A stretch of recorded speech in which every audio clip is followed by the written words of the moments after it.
now that we've kind of moved off that topic, we can move on to the main subject that we were going to discuss tonight, this morning, whatever it is for you. Yeah, whenever you choose to watch this. And so it's the Mount Ebal Curse Tablet. Correct, which is a huge deal. It's super cool. It's huge. It's a huge deal. It's crazy. I think we're going to go through some of the facts on why it's a big deal. Yeah. First, let's kind of describe what it is. Yeah. Because at face value, it looks like nothing. Yeah. You're like, okay, why is that important? When I first saw a video about it, it said, this is the biggest discovery since the Dead Sea Scrolls. And I was like, what are you talking about? It's just a little, it's a couple centimeters by a couple centimeters. It's tiny. It's this finding that they had. Do you want to go ahead and give the background of what it is and how they found it? So Mount Ebal, if we go to Deuteronomy 11, and Deuteronomy 26, I believe it is, if you scroll down over here. 27. So is it 27? Okay. Yeah. So Deuteronomy 11, you see God telling the Israelites to put a tablet of a curse, or a curse tablet, on top of Mount Ebal, and a blessing tablet on, what was the other Gerizim, mountain? I want to say. Gerizim? Maybe. Let's see here. Yep, Mount Gerizim. Yeah. And so he had his reasons for doing that. Read the scripture. But for us right now, what was happening is there was a dig site being led by, his name was Dr. Stripling, I believe. And Dr. Scott Stripling, he's with a team of archaeologists that they were digging in that area where they believed that Joshua's altar would be. Mm-hmm. And they had found a lot of really cool stuff there. But then one day someone had walked up to Dr. Scott Stripling and he said, hey, we found this. We don't know what it is. And he looked at it and he said he knew immediately what it was. It's a lead tablet. It's like you said, it's really small. I don't know if we have the actual... I don't think we do. That's fine. It's honestly, it's like 14 centimeters. If you connect your index finger to your thumb, that's basically how big it is. And to the naked eye, you'd be like, "That's nothing. That's a rock." It's a rock. What I would think if I saw it. But and it's made of lead, which I guess was common practice for some curse tablets at that time. Well, especially because they're you've got to remember Israel's been wandering in the desert. So it's not like they've got forges where they can cast iron or whatever. Like you can stamp lead pretty easily because it's soft, and so that's part of it. They didn't have like a stainless steel production mill. No, they didn't. When you're wandering in the desert, you got to work with what you got. And so they were able to cold forge, I think is the term, these tablets. And on this tablet, there was a curse. And so Scott Stripling had actually sent this tablet out to, I believe, a German scientist who was able to use different, and this was a secular scientist, it's not a Christian. They were able to use kind of like x-rays, but because lead is a metal, they have to use a specific tool, machine to be able to see it. And when he got the results back, it was super clear. And it actually read, do we have the inscription on there? So this is what it says. Yeah, so it says, cursed, cursed, cursed, cursed by the God Yahweh, you will die cursed. Cursed, you will surely die. Cursed by Yahweh, cursed, cursed, cursed. That's heavy stuff right there. Yeah. That's why you don't want to have that fall upon you. That's very clear. Right. And so it was interesting. I was looking up Mount Ebal and Mount Gerizim. Yeah. Well, real quick. Part of the reason why it's significant, or are you getting into that? I'm kind of working that way. Okay, go ahead. Do your crescendo. Sorry. So at first I was kind of curious if Mount Ebal or Mount Gerizim, the translation of what those mountains mean. Maybe that's why one was called. Okay. And so I was like, maybe that has something. Actually, it doesn't. Okay. It's kind of anticlimactic to let you know. But I was trying to do research to kind of see maybe, is one mean blessing and one means curse, but they actually both mean like people who live in the desert or completely barren land. I think Mount Ebal means completely barren land, and then Mount Gerizim means like the people who live in the desert. And Interesting. I was trying to see if there's more reasons for why those particular locations, and I'm sure there's better reasons out there, but that wasn't one of them. Okay. That's like a super anticlimactic little turn there, but one of the reasons why it was such a big deal. Go ahead. Yeah. So after they analyzed the lead from the tablet, they were able to find that it was actually mined in Greece during the late Bronze Age. So basically sometime between 1550 and 1200 BC. And so, why that's so significant is scholarly consensus, at least liberal scholar and secular scholars, they were pretty much like, a couple things. In their mind, Hebrew as a language did not exist yet at this time. Right. And According to the scholars. Correct. And there was no real evidence that the name Yahweh existed, and really that Israel migrated at this time in history. Right. There was a finding from a little bit prior to this where they found an altar that Joshua made where they were able to determine that Israel was in fact in here. But there was still, at the time, basically secular scholars who don't look to scriptures as a valuable source of history, really.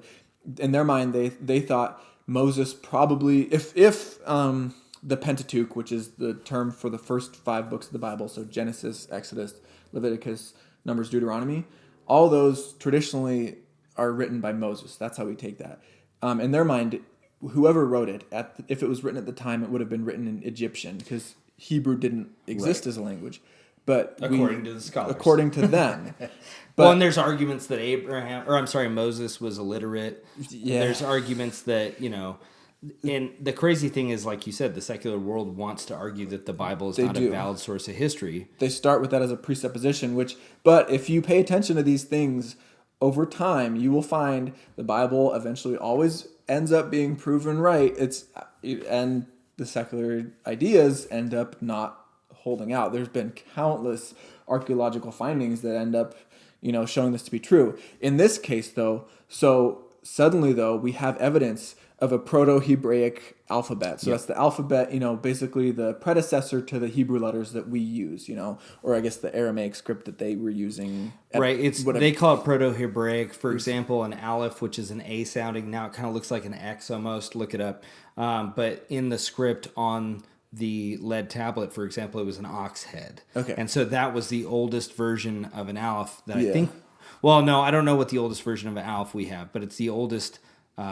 mentioning of Yahweh that we have, and it's some of the oldest texts that we have. And so this is evidence showing not only that language existed and that's possible that Moses wrote the old, those first 5 books of the Bible in Hebrew, tradition would say. Right. We have a direct example of something written about in scripture where it says put this curse here, and then we find the curse is here. Right. This is directly scriptural. It's just playing out in history, which is super cool. I don't know if there's any other implications that you can think of regarding that. So from just a linguistic perspective, for example, just before this, I don't know how many years because I'd have to actually sit down and look it up, but Moses had gone up to the mountain to go get the 10 Commandments, and so there's a lot of questions as to how he would have written those, whether or not they'd actually be in Hebrew or they'd be in Egyptian. There's a lot of challenges on that. And what's interesting, too, if you think about it, is the fact that they had their own distinct alphabet. And we have multiple examples showing that. It proves that before they had gone to Egypt, they had their own that's true. alphabet because they wouldn't show up to Egypt and just make up their own alphabet. Yeah. So they had this beforehand. So you would have had most likely Abraham and his descendants would have at some point had this script.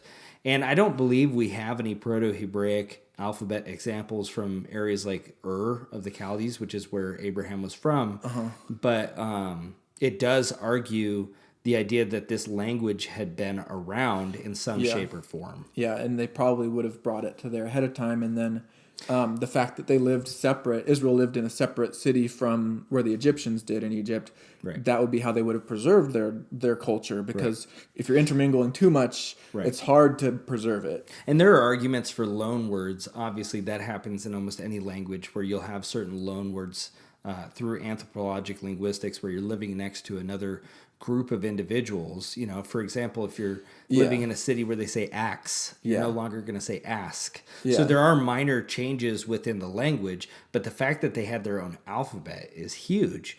And then what's interesting too is before the Egyptians, they had come from the area of Sumeria, and Sumeria had a well-established language, as well as the Akkadians. They had cuneiform script, but this was not cuneiform script. It was its own separate language. Representing an individual people group. So super cool stuff. And there's even more implications of that. I would definitely encourage you to look into this and read about it because it's crazy, a lot of stuff. And if you want to read the specific passages on it, so Deuteronomy 11, 26 through 32, and then Deuteronomy 27, 15 through 26. That's where a lot of the history for this is written about. Right.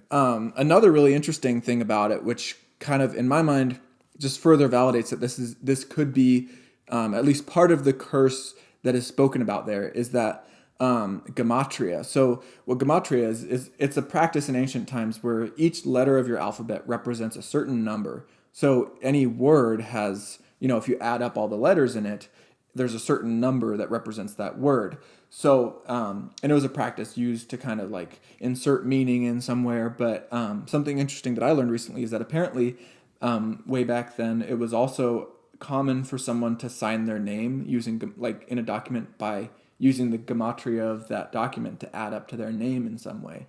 And so apparently the way that they would do that for curses was to divide by 2, and blessings was to multiply by 2, which is kind of cool. Yeah. But specifically, when you do that gematria dividing by 2 for this tablet, because it's a curse, you come out to the number 174, which is also the gematria for the name Naphtali, which is one of the tribes of Israel, which when you read those passages in Deuteronomy, it specifically mentions that a number of tribes are going to be involved in this, and one of them that's named is Naphtali. So some people think a representative from the tribe of Naphtali, wrote this specific curse tablet, and that's why he basically signed on behalf of his tribe, right. Which to me is super cool. Just like it all ties together, and it's all like this stuff is real stuff that happened, and like it's right. Yeah. Well, one thing I do want to say, especially with the gematria, we don't know if that's the case yet. There's actually a report coming out by the end of hopefully the year where they're going to report all of their findings, because they've said there's actually more. There's true. More writing and more things to be seen on this lead tablet. And that could be the case, and I'm not arguing it's not, but we do want to make sure it's presenting. Not definite. Yeah. It's definitely no. It's super interesting because I didn't know that the whole divide by 2, multiply by 2. That's fascinating, and I mean, I don't know when that started and when that was present in the language, and it would be amazing if we could actually trace it back that far to prove that it had been in practice for so long. Yeah. Well, I think it was, from what I've read, and like definitely look into this because I'm not an expert on this or anything, but from what I was able to look up, it seems like at least it was a practice contemporary for other languages. Okay. And so they could, they probably had their own way of practicing this. Sure. But I don't know, you're totally right. It's possible that it wasn't a thing yet. Well, and this report might come out and there might be way more than we know about. Yeah. And they might actually say what you just said, and that would be awesome. Super cool, yeah. But as of right now, we don't know. That's fair. So anyway, and then the last thing I had for this was which was kind of interesting, is I was just thinking about what is even an application of this, because it's super cool historical stuff, but I started thinking about, like the curse, and it's crazy how many times it says cursed. It's like, man, that's a very clear, like intense curse. But I was thinking, when you read through these passages in Deuteronomy, the main thing that this curse is relating to is if you keep from worshiping idols, then the blessing will be for you. But if you do come into this promised land and you worship idols, then this curse will be upon you. And I just thought it was kind of interesting, we found the curse. What if we had found the blessing? But right. like we ended up finding the curse. So you can't read into that too much. But it's just kind of interesting. Like, what if that it reflects on what we as the people of God, now as the church, have we allowed idols into our lives? And it's just, even if obviously it's not like a direct application, like, oh, this is speaking to us, but like it is a reminder from history that God has blessings and curses.